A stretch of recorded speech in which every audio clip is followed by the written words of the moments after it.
A senior Labour MP has accused the BBC of consciously playing a role in the party's election defeat, as figures on both ends of the political spectrum take aim at the broadcaster over perceived bias.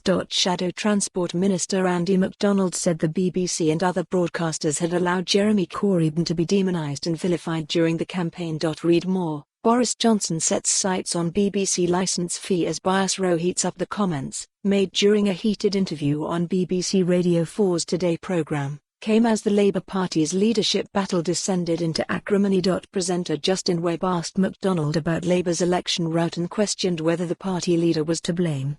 "Don't get me started on the media, Justin. I'm very worried about our public service broadcaster," the MP for Middlesbrough said. Webb then asked if MacDonald was suggesting that the BBC was in part responsible for the Labour loss. MacDonald replied, "I am saying that they played a part.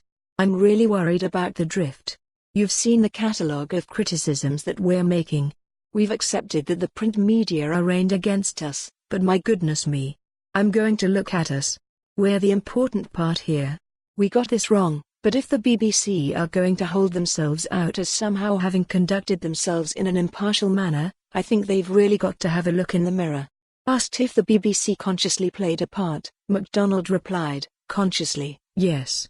But fellow Labour MP Jonathan Reynolds hit back at MacDonald's accusations, suggesting his party should instead shoulder the blame for the election defeat. "The media can be frustrating, and some of the tabloids at times just embarrassing, but blaming them for last Thursday is an abdication of responsibility," he wrote in a tweet. It came as the Labour Party's leadership battle was plunged into acrimony, with frontbench MP Emily Thornberry launching a legal battle against former colleague Caroline Flint. Flint, who lost her seat in the election last week, claimed Thornberry once told a colleague, "I'm glad my constituents aren't as stupid as yours." But Thornberry branded the accusation a total and utter lie and said she had consulted solicitors. Read more. Emily Thornberry launches legal action against ex-Labour MP Caroline Flint. The row over perceived BBC bias also means that the public service broadcaster is now facing an attack from both major political parties.